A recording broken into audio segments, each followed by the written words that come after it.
You stand on the sun-baked deck boards at Actium, 31 BC. Your knees bend, sea legs fighting the violent, unpredictable roll of the Ionian Sea. Your hands are already raw, skin peeled back and calloused from hauling coarse hemp ropes. You are not a wealthy senator draped in purple silk. You are not a calculating general moving wooden tokens across a marble map. You are a body with a job. Haul, throw, brace, kill, survive, don't fall. The boatswain's brass whistle shrieks, slicing through the heavy, salt-choked air. Below your boots, deep in the dark belly of the massive warship, hundreds of wooden oars clack against the hull like the grinding teeth of some submerged leviathan. Somewhere ahead, hidden behind a veil of morning sea mist and the smoke of campfires, Rome's future waits with a drawn knife. You squint into the haze. You see the shoreline blur through a curtain of gray smoke. You hear the high, mocking cries of gulls. Then, the gulls vanish under something much louder, much heavier. The rhythmic, booming chant of men driving the oarstroke in the sweating dark below. You swallow, and taste old wine turned bitter and sour in your dry mouth. You grip your javelin, feeling the black pine pitch on your palms, sticky and relentless. A messenger shoves violently through the tight press of armored bodies. He doesn't apologize. He carries himself like the message in his head is heavier than the bronze cuirass strapped to his chest. He whispers to the centurion. The centurion's face turns to stone. Octavian's admiral, Agrippa, is not waiting inland like a courteous, traditional rival. Agrippa is out there on the water, cutting off your supply ports one by one, snapping them off like dry fingers. Therefore, the heavy grain ships from Egypt do not arrive. Therefore, the sprawling, disease-ridden camp ashore boils anything that can possibly be boiled: roots, leather, desperate hopes. You don't see the starving men from your station on the ship, but you smell the reality of it drifting over the water. You smell the desperate camp stew that is nothing more than hot seawater and mud. You smell the acrid smoke from burning green wood that blinds the eyes. You smell the overflowing latrines, because sick, dysentery-ravaged men cannot stand long enough to dig fresh trenches. You glance toward the stern. Your officers huddle together, cloaks pulled tight against the wind, their faces drawn and pale. Their eyes constantly flick toward the Egyptian squadron holding the rear. You see the sleeker hulls of Cleopatra's fleet. You see their bright, arrogant paint. You see their massive sails, folded tight like incredibly expensive, untouchable cloth. You cannot hear the officers' hushed words, but you see the sharp shapes those words make in the air. Fear, money, loyalty, betrayal, survival. Somewhere tight inside that knot of whispered panic, your own life is tied up like a desperate sailor's hitch, a knot that cannot be cut fast enough to save you. Then the final order ripples down the chain of command, passing from mouth to ear, from ear to terrified mind. This is not a proud last stand for the glory of the Republic. This is not a clean, decisive, heroic victory. This is a breakout. This is a desperate escape attempt dressed up in the noble language of military strategy. Therefore, every calloused hand on deck checks its rope twice. Therefore, the remaining freshwater skins are hoarded and hidden beneath shields. Therefore, thousands of desperate men stare at the western horizon as if it is a heavy iron door, praying to whatever gods still listen that they can smash it open. You sprint to your combat station at the starboard rail. The massive ship shudders forward, groaning in every timber. The sea around you is no longer a beautiful view. It is a sprawling, chaotic battlefield without walls, without cover, without mercy. You feel the heavy wooden deck kick hard under your leather sandals as the oars bite deep into the water.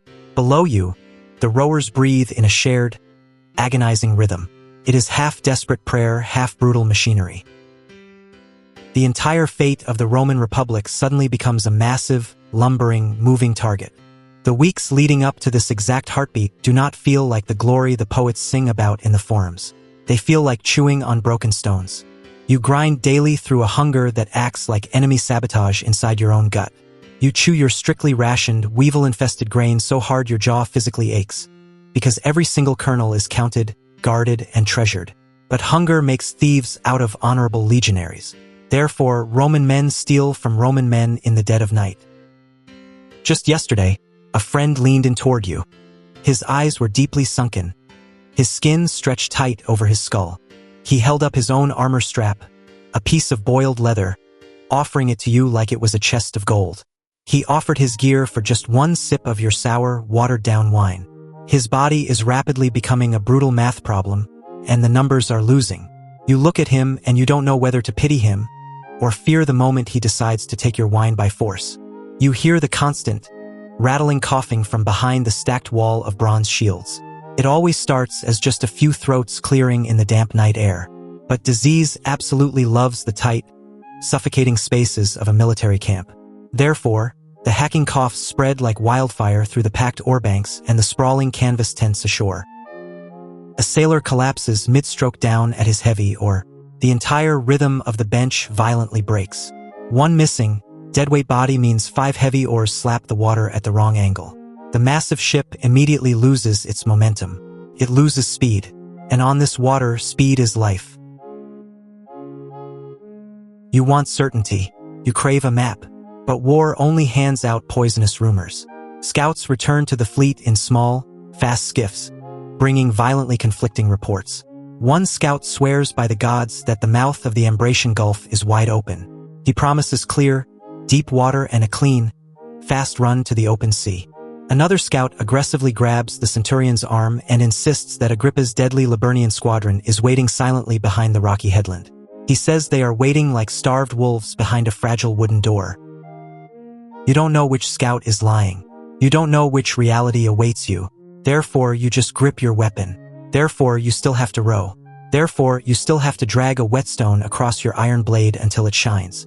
In the freezing evenings, the war of rumors crawls through the massive, anchored fleet faster than the lice crawling in your tunic. Some men swear loudly that Antony plans to smash right through the center, land his veteran legions on the coast, and rebuild the war on solid earth. They say he will turn this miserable sea battle into a minor inconvenience. But others, the quiet ones, whisper that Queen Cleopatra already has heavy chests of gold packed tight. They say her sails are already trimmed to run. Fast ships, fast money, fast decisions. Your empty stomach ties itself into a cold, hard knot because every single rumor circulating the deck ends with the exact same terrifying question. Will the leaders leave the bodies of the infantry behind just to buy themselves time? You feel your own existence shrink. You are no longer a citizen of Rome. You are merely an expendable counterweight standing on a floating wooden platform. Therefore, you force your mind to focus. You rehearse the incredibly ugly, brutal mechanics of close-quarters naval combat that the historians will never bother to write down. You physically test the heavy iron grappling hooks. You run your bare hands along the edges of the heavy wooden boarding planks, searching for any loose splinters. A single sharp splinter can catch a leather sandal, trip a charging marine, and kill a man much faster than an enemy spear. You smear sticky, highly flammable pitch onto the fabric wraps of the fire arrows until your fingers shine pitch black. You count the heavy clay firepots stacked near the rail. They are heavy. The liquid inside sloshes ominously. You count them over and over, as if knowing the exact number makes them somehow merciful. You clench your jaw and try very hard not to imagine a burning man falling screaming into the crowded oarbank below, instantly turning the entire ship into a floating, inescapable kiln. You hear the veteran centurions barking that the enemy ships out there are smaller. They are quicker. They dart in, they bite, they retreat. But your ship, this massive Antony-commanded dreadnought, is heavy. It is a fortress. Therefore, if your pilot can catch one of those nimble Liburnians, your heavy bronze ram can crush its spine in a single devastating blow. But if your pilot misses, if you swing wide, then your heavy ship dies very slowly, pinned, surrounded, peeled open piece by the wolves. You look across the choppy, dark water and finally the fog fully parts. You see them, Octavian's battle line, hundreds of them. The enemy ships sit low in the water. They are absolutely quiet. They look ready, poised like predators that have learned the terrifying art of patience. You see their thousands of oars flash simultaneously in the morning sun. You see a massive sail twitch in the wind, then brutally tie down for combat. There is no cheering from the enemy line. There is no glorious horn blast. This is not a gladiatorial arena meant for applause. This is a slaughterhouse. This is industrial work.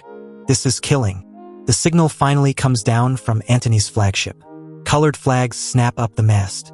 Deep bronze horns bellow. Shouted, panicked orders immediately turn into a deafening roar as they bounce across the water from hull to hull. You can't hear everything. You can't see the whole tactical field. The legendary fog of war is not a weather condition. It is total, suffocating ignorance.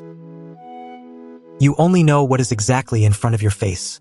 A rapidly closing wall of splintering wood, heavy bronze, and screaming men. Your massive ship surges forward. The hortator below beats the wooden block faster. Your rhythm drastically deepens. Boom, boom, boom. Your knees bend deeply to absorb the sudden, violent heave. You feel a massive lurch in your stomach as the bronze prow cuts a violent white wake. The open water ahead of you is suddenly, terrifyingly crowded. The sea between the converging ships is not water anymore. It is a lethal, high-speed corridor of flying weapons. You see a smaller, incredibly fast enemy ship dart in from the periphery. Its bronze prow is sharply angled like an assassin's dagger. It does not aim for a head-on clash. It comes straight for your exposed starboard side, trying to shear off your oars, trying to cripple your mobility in a single pass. Therefore, men all along your rail lean out dangerously over the rushing water, armed with long poles and heavy iron hooks, desperately trying to shove the incoming hull away. But the enemy ship slides under the poles. Fast. Too fast.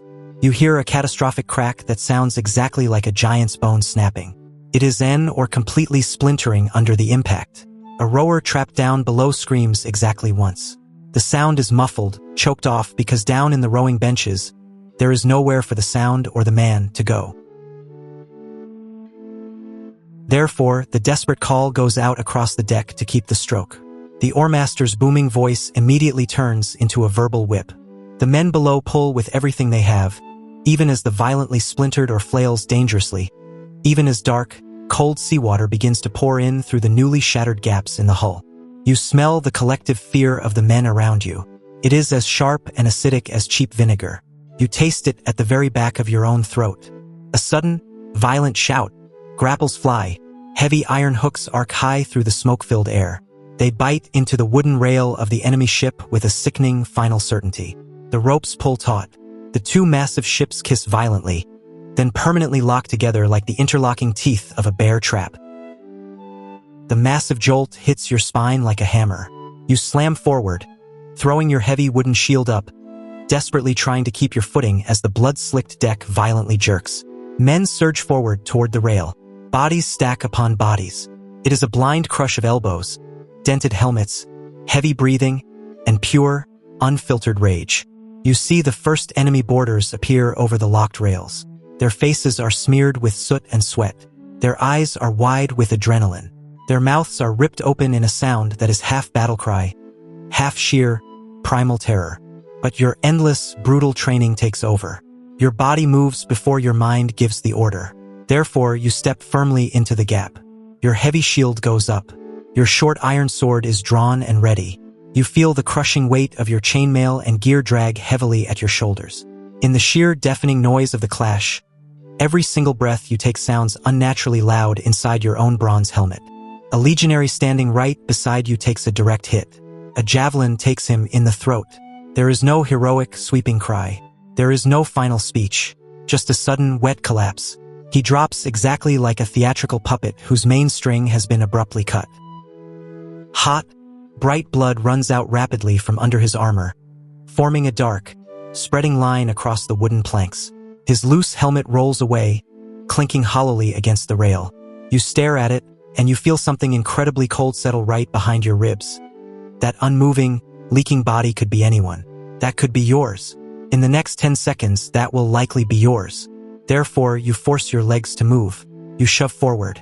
You stab blindly into the crush. You grab a heavy mooring rope that is incredibly slick with cold seawater, hot sweat, and fresh blood. You pull on it until the skin on your hands burns raw. You don't fight for the Republic anymore. You don't fight for Antony's grand speeches or Cleopatra's golden promises. You fight because this wooden deck is a narrow, inescapable strip of reality, and directly behind you is only a wall of desperate men and the crushing depth of the sea. The enemy Marines frantically try to pry the iron lock open. They swing heavy axes at the gunwales. They hack wildly at the thick, taut ropes. Therefore, your side steps up and hurls heavy javelins at point-blank range. The force is devastating. You see a heavy iron tip sink deep into an enemy soldier's shoulder. The sheer kinetic impact spins him around. He falls backward, tumbling out of sight between the grinding hulls. A heavy splash follows. Absolutely no one looks down to check on him. But the enemy has brought something far worse than sharpened iron blades. They brought fire. Someone on the enemy deck hurls a heavy clay pot. It arcs through the air and bursts violently against your ship's forward planks. The sticky pitch blossoms instantly. It is alive. It is hungry. The sudden, intense wave of heat physically punches you in the face. Your eyes flood with tears from the smoke. You smell the horrific, unmistakable scent of human hair burning. You hear a sound that starts as a command but immediately devolves into a panicked shriek. It is a man fully realizing that his armor is currently on fire. Below your boots, you hear the frantic, rhythmic rowing desperately continue. Hundreds of trapped men are blindly pulling heavy wooden oars inside a confined box that is literally starting to burn around them. You can't see their faces, but you feel their sheer, unadulterated panic radiating up through the floorboards in the erratic, desperate way the entire ship shudders. The wooden deck rapidly warms under the thin leather of your sandals. Thick, black, oily smoke crawls down into your lungs and instantly turns every attempt at breathing into violent choking. Therefore, men on deck scramble like ants. They throw buckets of coarse sand. They throw heavy wool cloaks. They throw buckets of seawater. Buckets pass rapidly from desperate hand to desperate hand. A marine right next to you slaps violently at the spreading flames with his own cloak, and the cloak instantly catches fire. But there is absolutely no time to mourn lost fabric. There is only time to stop the entire ship from becoming a floating, screaming torch. You don't know if the fire fully dies. You don't know if your locked ships are now drifting aimlessly into the broader chaos. You don't know if another fast enemy ship is already swinging in hard to hit your exposed flank for a second, fatal bite. You only know one absolute truth. These two locked ships have simply created a larger, more stable platform for death. The open sea around you suddenly feels incredibly far away, like an escape door that absolutely refuses to open. High above, the command signal flags snap violently in the crosswind. They are confusing. They are conflicting. Press the attack. Hold the line. The heavy horn calls from the flagships blur into each other in a wall of noise. Therefore, the desperate men around you look to the veteran officers. But the officers aren't looking at you. They aren't looking at the enemy boarding party. The officers are staring wide-eyed past the slaughter, looking desperately toward the center of the massive fleet formation. You feel the collective hesitation ripple through the ranks. Something massive has just fundamentally changed the geometry of the battle. You turn your head. You look through the parting smoke, and you see it. Cleopatra's sails. They are distinct. They are massive. They are dyed a brilliant, unmistakable purple. They are elegant, entirely untouched by the grinding, burning crush of the vanguard. They unfurl rapidly, catching the changing wind like a final, devastating decision that has simply waited long enough to reveal itself. The entire Egyptian squadron flawlessly pivots. They turn their prows entirely away from the Roman slaughter. They aim straight toward the open water of the Mediterranean. For half a heartbeat, your entire body freezes. Your mind races, desperate for a military explanation. Is this a brilliant tactical feint? Is it a sudden regrouping maneuver? A planned lure to draw Octavian's ships out of formation? Or is it the brutal, naked truth simply hiding in plain canvas? The wooden deck under your feet keeps violently shaking with the constant impact of swords and struggling bodies, but your mind runs far ahead of the physical fight. Your mind runs right off a cliff. Then, Antony's massive command flagship veers hard. It does not turn toward the collapsing Roman center. It does not turn toward victory. It turns completely around. It abandons the line.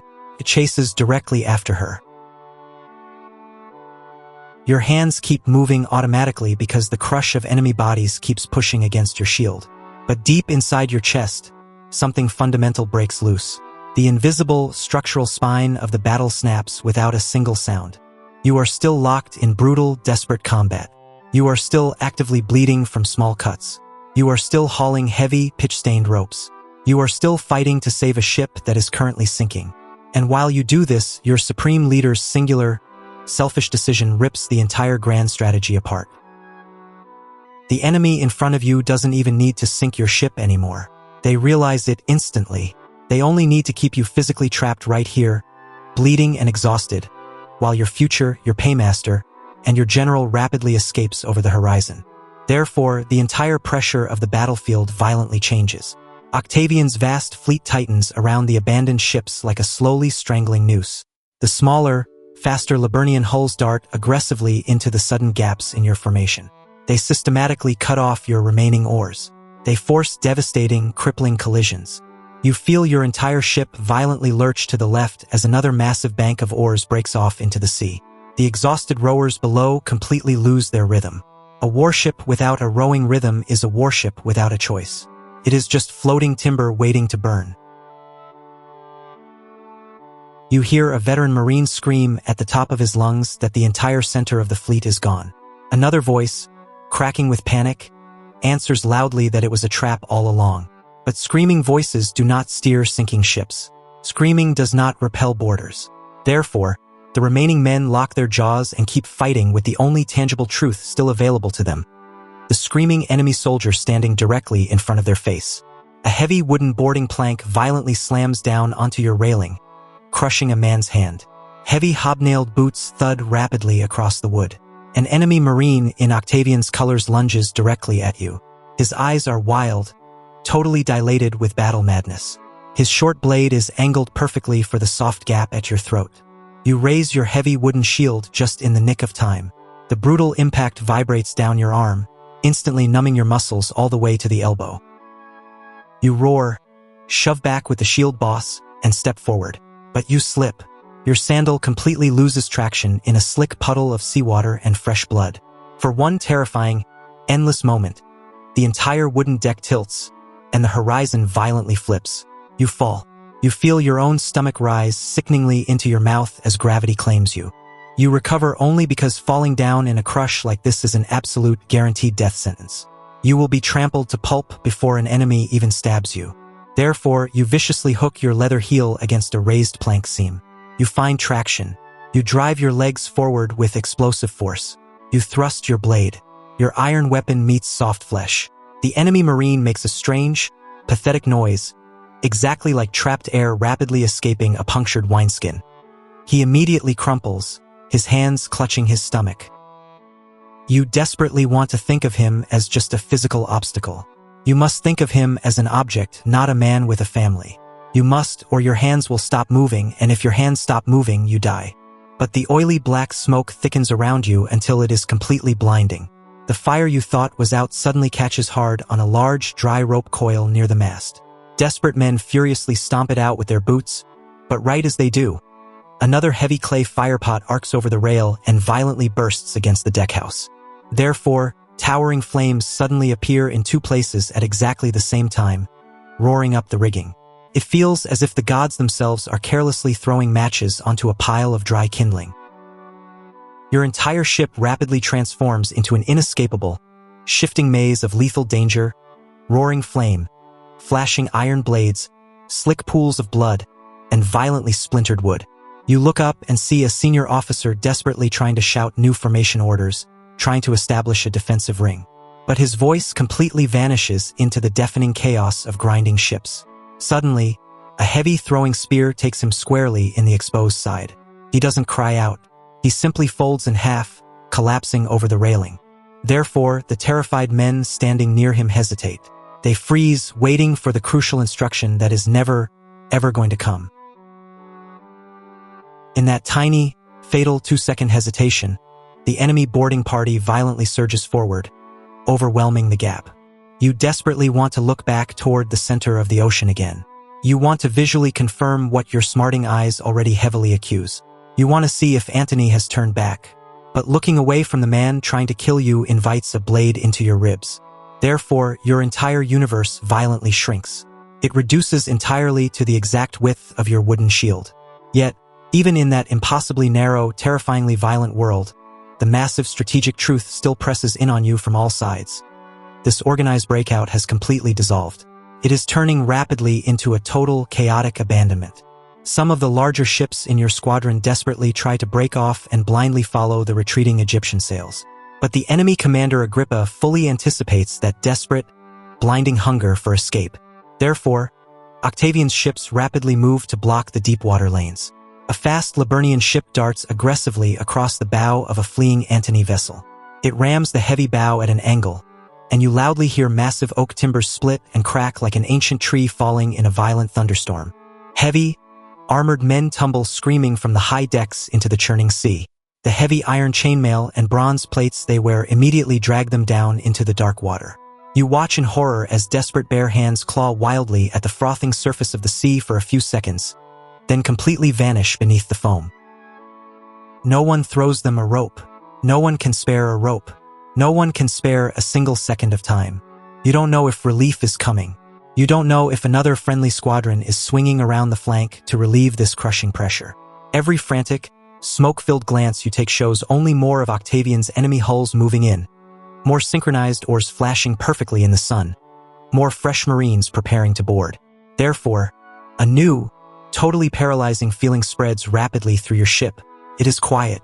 It is deeply poisonous.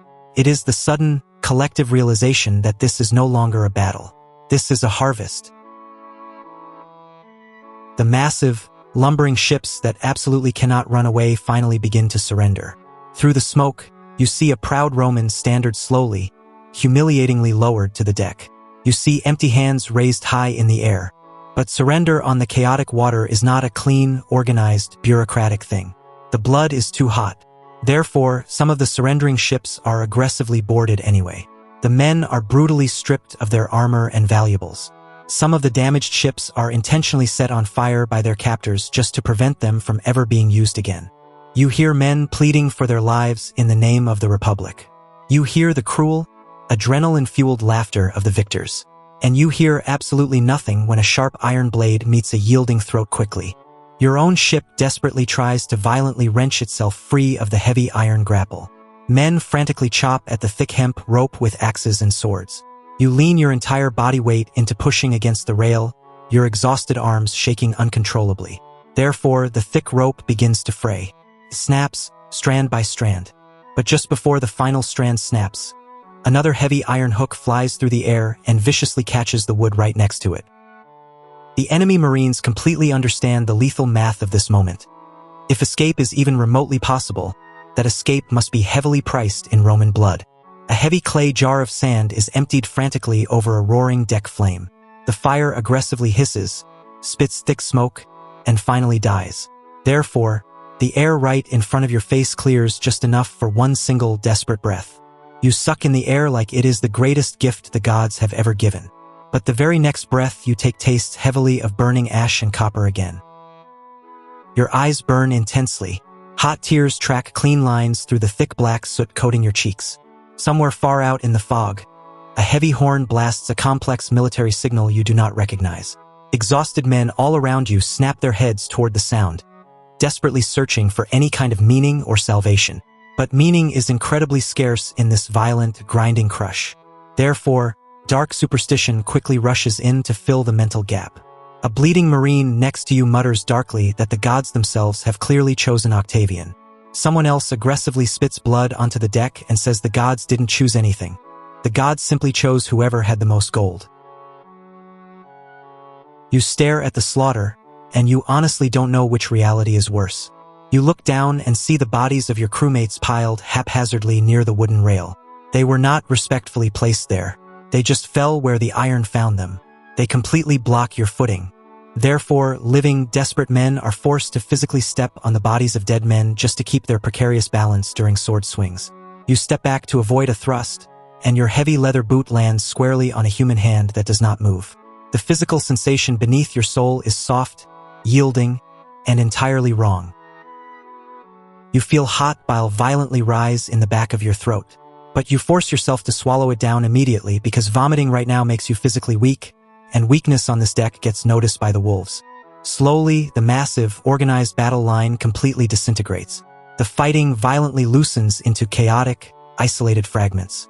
The once proud fleet breaks into desperate little clusters, ship grinding against ship, trapped corner fighting against trapped corner. The thick, oily smoke smears the entire afternoon horizon into a dark, ugly bruise. You taste ash. You taste sea salt. You taste something warm and incredibly coppery that might actually be your own blood leaking from your nose. At long last, the heavy iron grapple holding your ship finally slackens. Either the thick rope is completely cut through by an axe, or the enemy captain simply decides to let you go in order to chase down easier, less defended prey. Therefore, your heavy, bleeding ship drifts freely backward by a single body length. A few desperate men actually begin to cheer, but the cheer instantly dies in their dry throats. Because as the smoke clears, the open sea around you clearly shows the brutal truth. This momentary physical freedom is not a victory. It is simply a completely different, much slower way to die.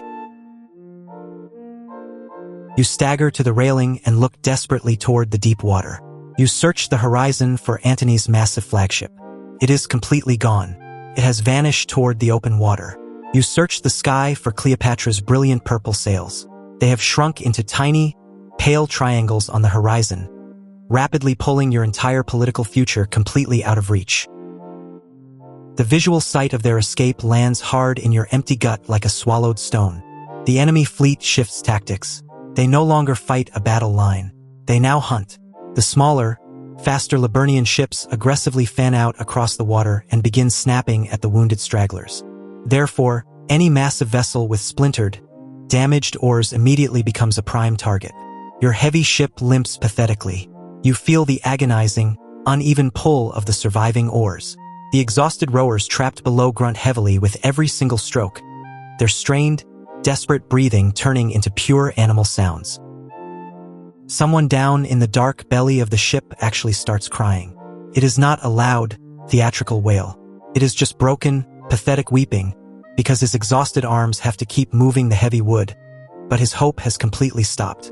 A friendly Antony ship floating nearby desperately tries to turn and flee, but it is brutally rammed amidships. The massive kinetic impact throws everyone on its deck entirely off balance. You watch helplessly as one fully armored man tumbles backward overboard, his arms windmilling wildly in the air. He hits the water hard and instantly disappears under the massive, dark shadow of the sinking hull. Therefore, absolutely nobody even bothers to shout his name. Names feel completely useless now. Only survival matters. Your bleeding captain violently shouts the order to throw all heavy cargo overboard. Lighten the ship. Increase the speed. Therefore, heavy wooden barrels go over the rail. Vital water skins are tossed into the sea. Spare iron spears. Heavy wooden toolboxes. Anything that is not permanently nailed to the floorboards is violently hurled into the ocean. But as you turn to grab a crate, you see something much darker happening near the stern. Severely wounded men who cannot stand or fight, are being violently pushed aside by the crew to clear deck space. They are not being actively murdered, but they are absolutely not being saved either. They are simply being treated as useless mathematical weight. You watch them bleed, and you feel your own fragile humanity begin to wobble and crack. The lethal chase rapidly narrows. A fresh enemy ship pulls up seamlessly alongside your limping vessel. Its oars are beating clean, strong, and perfectly synchronized. An enemy marine stands at the rail and effortlessly throws another heavy iron grapple. The metal hook bites deep into your wood. Therefore, the absolute dread instantly returns to your stomach, like a chronic, terminal sickness that never actually leaves your body, but only pauses to let you breathe before killing you. You desperately brace your aching legs for the next violent boarding action. You lift your heavy shield one more time. Your arm shakes violently with complete, utter muscle fatigue.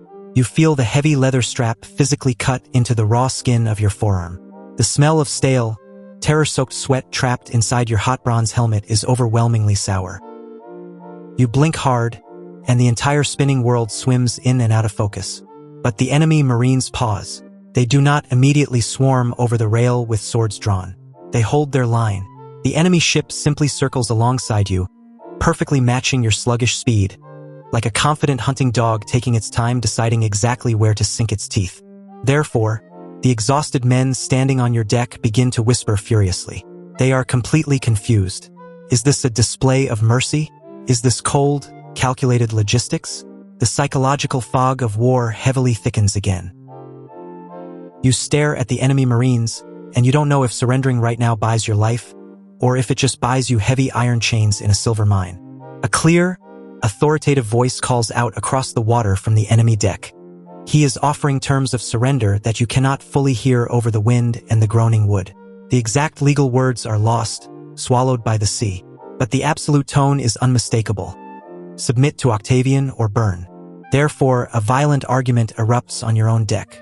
Some broken men fall to their knees and loudly beg the captain to yield and lower the standard. Other veterans bare their teeth and snarl, gripping their bloody swords, entirely ready to fight to the last breath because the thought of wearing chains feels infinitely worse than a quick death. The massive decision hovers in the smoky air for 3 seconds. Then, a heavy iron-tipped arrow violently hits the wooden rail exactly 2 inches from your left hand. It vibrates deeply in the wood, humming like an angry wasp. Therefore, the furious debate instantly ends. The enemy has made the choice for you. The negotiations are over. They surge over the rail. The fresh enemy boarders spill across the locked ships like an unstoppable wave of polished steel. You step forward and meet the very first man with a brutal shove of your shield and a desperate low stab. The enemy marine violently trips over the sprawling body of a dead man and goes down hard onto the planks. Therefore, the second marine simply steps right over his fallen comrade's back and swings a heavy downward arc with his gladius. You barely catch the massive blow on the bronze rim of your shield. The sheer kinetic impact violently rattles every single tooth in your skull. You feel a sudden white-hot flash of pain in your right shoulder. It is sharp, and then it is instantly wet and hot. An enemy blade has slipped right past the leather edge of your armor and aggressively bitten deep into your skin. The wound is not immediately fatal, but the pain is absolute. It is undeniably real. Therefore, your panicked mind suddenly clears in a very strange, detached way. You realize you are not a political idea.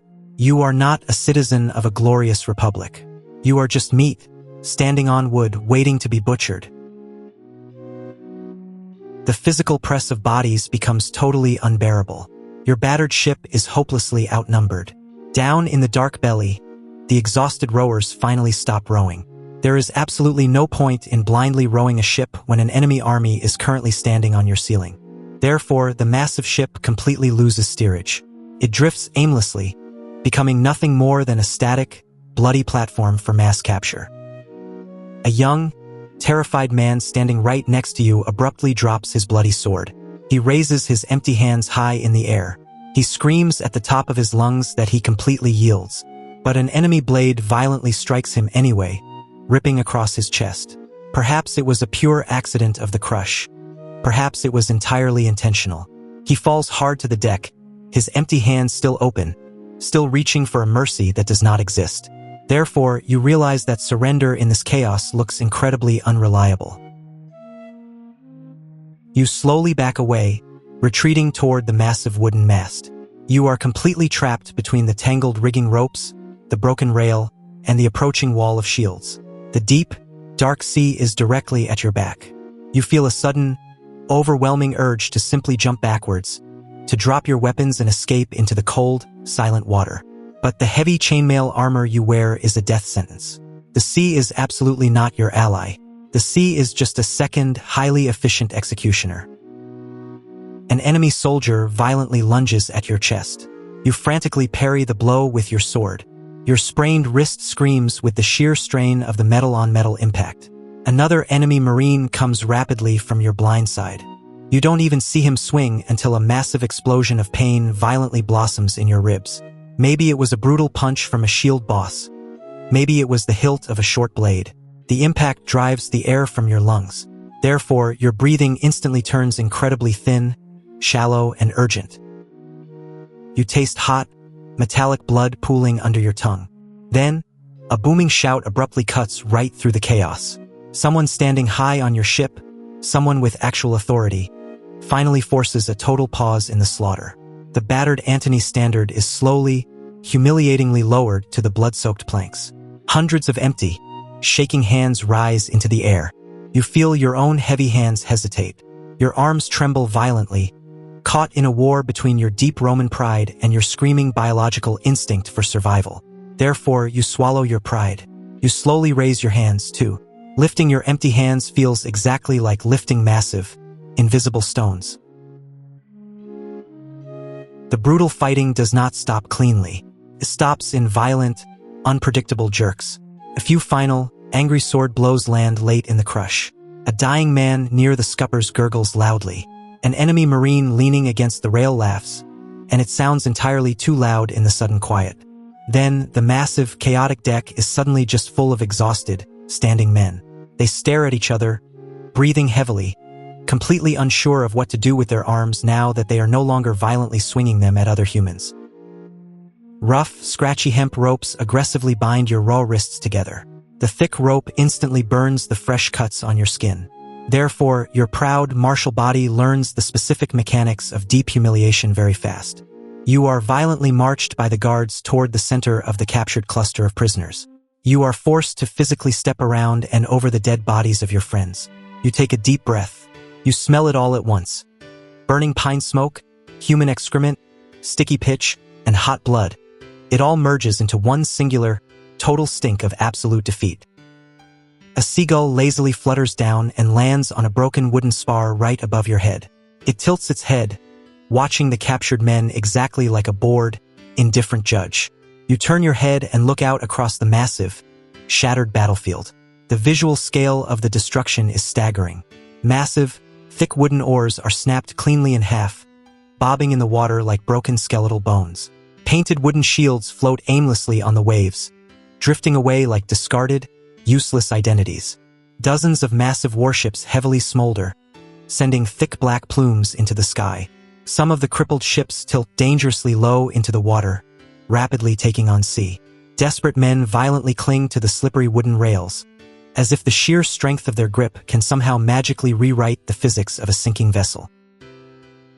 You sit on the deck, shivering in your armor, waiting for a grand announcement. You wait for a triumphant trumpet blast officially declaring exactly who has won the battle. But you already understand the heavy verdict deep in your bones, long before any official messenger speaks the words. This is not only Mark Antony losing a massive naval battle. This is the entire concept of Rome fundamentally, permanently changing its shape. Because the grand, ancient illusion of the Roman Republic entirely depends on maintaining multiple, competing centers of power, rival senators and generals who constantly block, delay, argue, bargain, and limit each other's ambitions. But the waters of Actium concentrate absolute power the exact same way a magnifying glass concentrates sunlight to start a fire. Octavian doesn't just win the physical control of the sea today. He completely wins the exclusive, permanent right to strictly define what the truth is tomorrow. You feel this massive political shift not as a written legal law, and not as a speech proclaimed in the forum, but as a sickening, heavy physical sensation right in the pit of your empty gut. The exact moment Octavian forcefully closes the only exit from this gulf, every other political argument back in Rome instantly shrinks into irrelevance. The vast, open future of the empire violently narrows into a single, enclosed corridor, and only one man holding a sword holds the key to the door. The enemy captors violently shove you and the other prisoners down into the cramped, dark spaces below deck. Therefore, the stagnant air instantly turns sour with sweat and breath. You sit shoulder to shoulder in the dark with veteran men who, just 3 days ago, loudly boasted around the campfires about Roman glory, freedom, and honor. Now they just sit. They stare blankly at the dark wooden floorboards. They are completely silent, because the proud mouth of the world permanently closes when military defeat becomes mathematically undeniable. Someone in the dark corner softly whispers a rumor about Antony remaining in coward's flight. Someone else answers him in the dark with a bitter, choking sound that might be a sob, or it might be a desperate prayer. You sit in the dark, and you don't know what happens tomorrow. You don't know if your family will send ransom coin. You don't know if a lifetime of brutal manual labor in heavy silver chains waits for you in the mines. But as the ship rocks, you do clearly know one absolute truth. The history books are about to be aggressively written by the men standing on the deck above you. Therefore, human memory itself is about to become a heavily contested, heavily guarded piece of ground. Within days, Octavian's victorious name travels rapidly on every single tongue across the empire. Some eager citizens loudly proclaim that he has finally restored glorious order. Some terrified senators insist that he has saved Rome from Eastern chaos. But you were there. You were on the wood.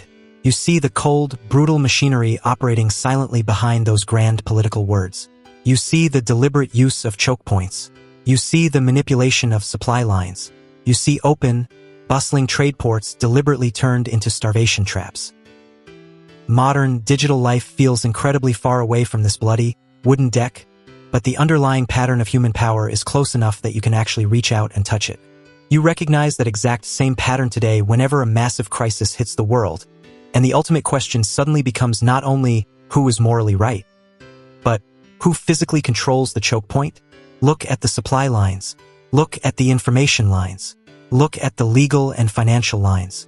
The leader, the corporation, or the algorithm that can successfully seal off the exits doesn't ever need to logically persuade everyone to agree with them.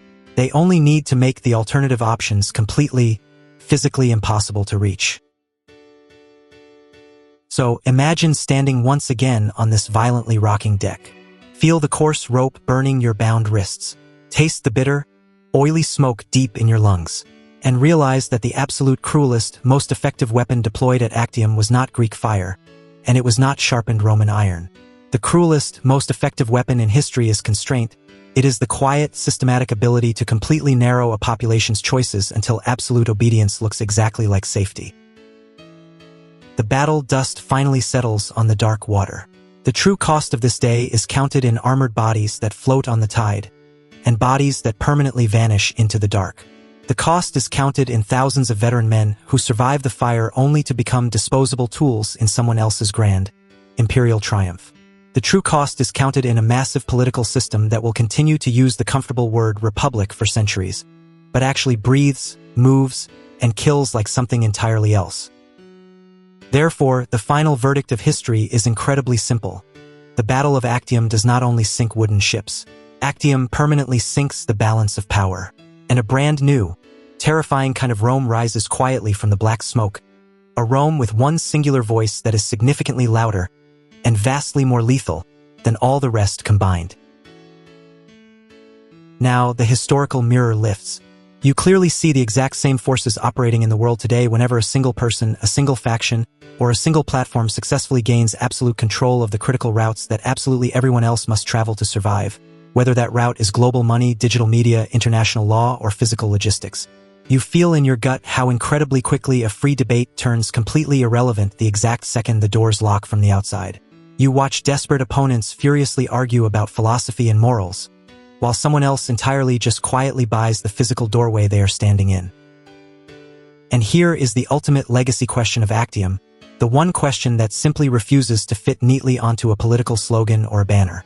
When the very next global crisis arrives, and the safe corridors violently narrow, when the physical ports close, when the communication channels choke, when all alternative options suddenly become unsafe, or illegal, or simply mathematically impossible, do you waste your energy fighting over the story, or do you fight over the choke point?